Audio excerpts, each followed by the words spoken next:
If there's one thing we've learned about business and life, it's that people are the X factor. They constantly surprise us, both in amazing ways and not so much. We're Ben and Syya, and welcome to the Gnaw on This Business Bites podcast. This show is all about real life things we all deal with every day, how they relate to business, and how to make some sense out of our daily chaos. Welcome to the show.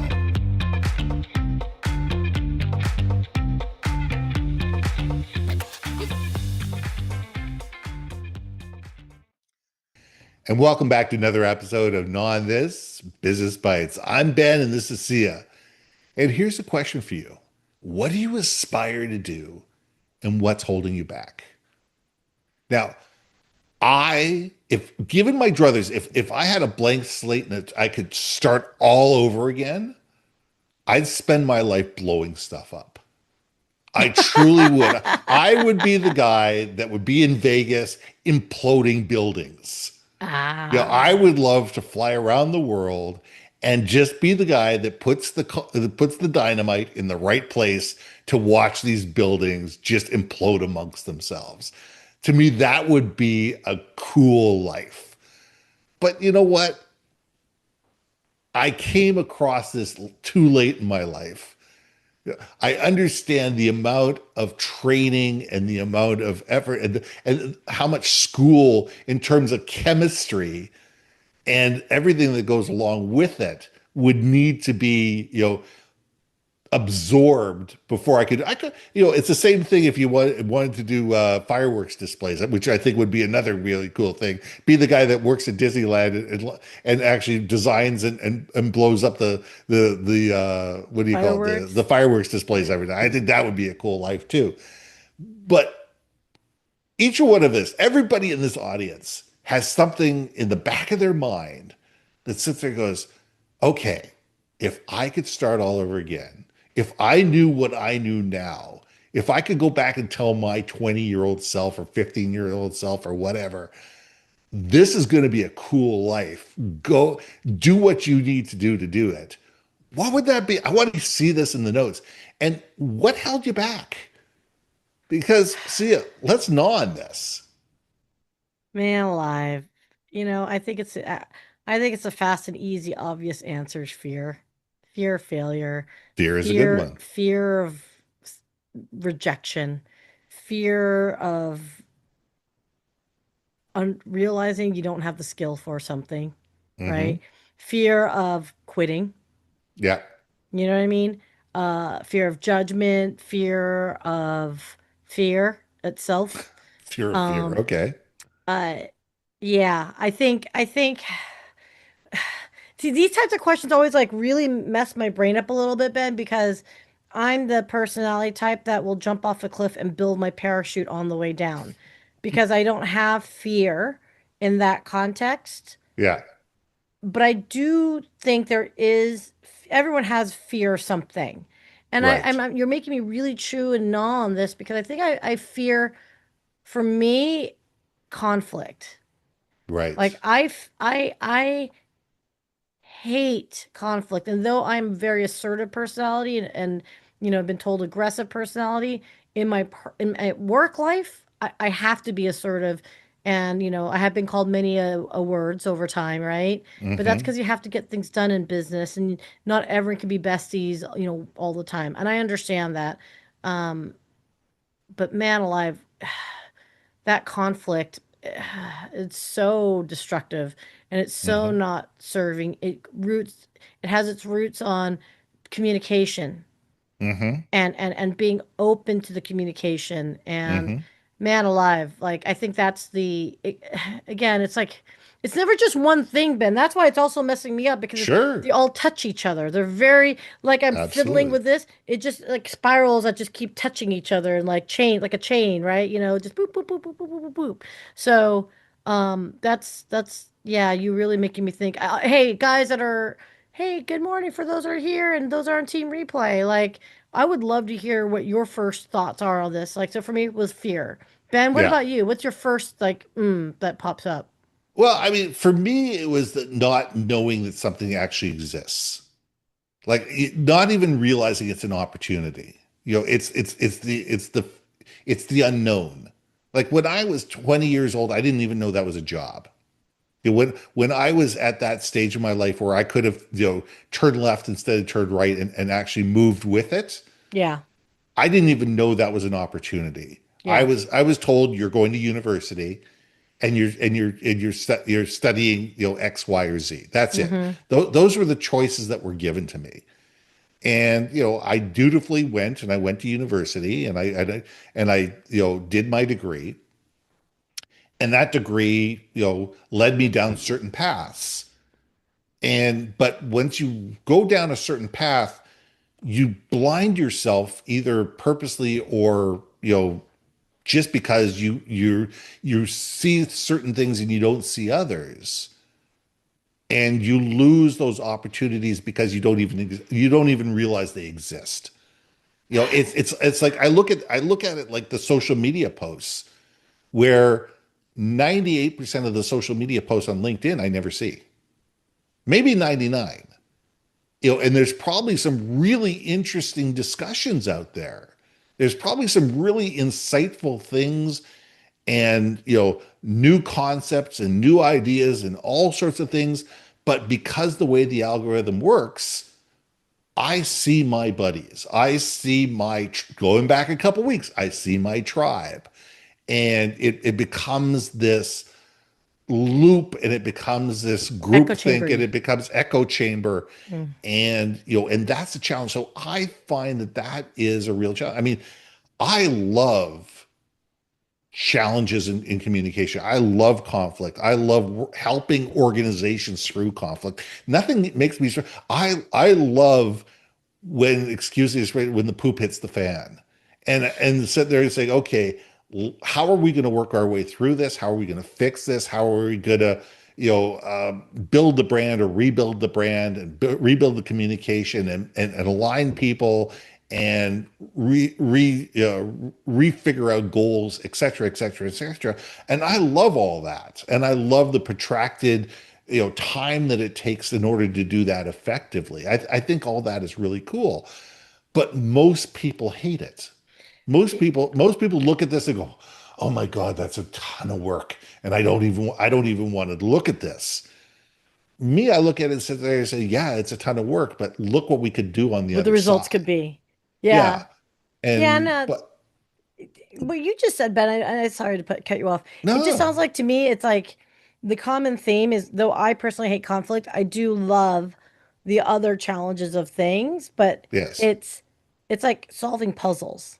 And like, yes, I love and I solving and puzzles. I think if I can in my brain get away from saying I hate conflict to, you know, resolving a conflict is a puzzle to solve. Exactly. I think that's where I think you kind of gave me a light bulb moment. Although I've said this before in past shows, but Yes. it's a work in progress, right? Yes. No one can flip a switch and go automatically to first to fifth gear or whatever like that, right? You got to build up to it and you got to be consistent because sometimes you got to drop back to, third to second to go back to third, right? So, yeah, no, interesting. I really would be intrigued for those that are watching to comment and let us know what you're seeing because I think the things that hold us back are usually just simply in our heads. Absolutely. You know what I mean? Like, when you hear that question of like what's holding you back, well, depends. If I'm mad at my boyfriend, someone's holding me back. I'm kidding. No, I'm kidding. Someone's restraining me. No, but I think if you can identify what that is, the odds are high you are succeeding at whatever it is that you're trying to do. And if you're feeling blocked, you probably should be asking yourself, why am I not progressing? What's going on? What's really at root? It's like asking your whys to Yes. yourself, right? Absolutely. Or as I like to say, like, with all my other clients, it's like, why are you doing something? Keep saying, your answer and keep asking why until you start crying. And then you'll get to the root of your why right there, right? You absolutely will. You I'm absolutely afraid will. of abandonment, Ben. You're gonna leave me. I won't leave you. We will still be friends and we will still have laughs together. But I mean, there's two questions I always ask clients. It says, okay, when you climb the mountain, what can you see on the other side and what can you do on the other side that you can't do today? And the Mm, other question is, if you don't climb the mountain, what are you giving up? mm, And I think it's a combination of the two. It's a combination of the aspiration and inspiration and and the FOMO. And I think that whether you call it FOMO or not, whether it's the fear of missing out or not, it is the psychological thing is what am I missing if I don't risk? If I don't take that first step, hmm. what am I missing out on? Yeah. And I think that we all need to sit there and say, okay, what do we really want to do this enough? Do you truly really want to do this enough, or is this just a fantasy inside your head? If you really want to do it, very little is going to stop you. If it means, you know, making a quick dart to the left or the right and sit there and say, okay, I got to go back to school. I got to go back to school to do this because I can't do this. Or, what I did, I shut down my company in December because I decided, you know what? It's time to do something different. It's time to go back and work within a corporation Yeah. where I can drive change, I can create impact, I can make alignments, and I can coach, mentor, and lead the next generation. And I want to be part of something larger, impactful, and national and international basis. And for companies to take me seriously, it meant me shutting down a company that I ran successfully for 17 years Yeah. because I was ready for something different. And, that was scary. That was extremely scary. And it's, being able to, what it's enabled me to do is have some amazing conversations and open myself up to what if, or, what's out there. Because quite honestly, because you've been sitting in your lane for so long, doing what you've done for so long, you don't even know what's out there. You don't Oh, even know what the opportunities are. And the last 8 or 9 months have been almost as much about exploring what's out there and what are the possibilities than they have been for looking for a new opportunity. yeah. And I think that's what I really appreciate over the last year is that it's put me in a position where I'm sitting there going, okay, I could do that, or I could do this. And it's stuff And that you that's never even really thought cool. about, right? It's Never stuff you thought never of thought it. about before. You're like, oh, hey now. Yeah. Yeah. Yeah. That's really quick. You know, I have to say the experience very similar, leaving corporate and when your identity has been in your company, right? For 17 years. For Hmm. me, my identity was being in sales, tech sales, right? Yep. Forever. And then leaving the teat of corporate salary, right? That's Yep. like a shock to the system. And dude, I'm like 7 years on, almost 8 years on, and I'm like, oh, I miss that corporate salary because it was easy to be kind of dumbed down and be like, you know, I done messed up AA run. Oh, but that salary still, that paycheck That still check still shows up every two still weeks. You shows got up. it. In entrepreneurship, you're like, I done messed up AA run. You're like, oh, that paycheck never coming out because they not paying you. Like it's a very real and visceral. And I think again, at the same time, what a thrill for that freedom and why you're Yep. doing something. I mean, I think you and I are both the perfect examples of like we've had significant change in our professional career, and whether you're fresh into the decision, you're through the decision, you're going through it, Hmm. or you're like quote graduated, which you never are. You never graduate. You never graduate from the system, but the idea being is like I welcome the change, and I have actually I've had old colleagues that like literally text me and they're like, "Dude, are you happy?" And I'm like, "Hell yeah, I'm happy." You Hmm. know, and you can see their wheels are starting to turn, right? Yep. And so with I think going back to your question is, what is stopping you? You, whatever it might be, right? So, And I think that that's a good place to leave it, is that we are our best friend and our worst enemy. hmm. We are our Yep, best friend and our worst enemy because it's whether which shoulder we're listening to, because there's two people nattering on our shoulder at any given time. One saying go for it and the other one saying don't do it. And the that question is, it. which one do you listen to and Exactly. why? Why are you listening to them? And how does this enable you to become a better version of yourself? Exactly.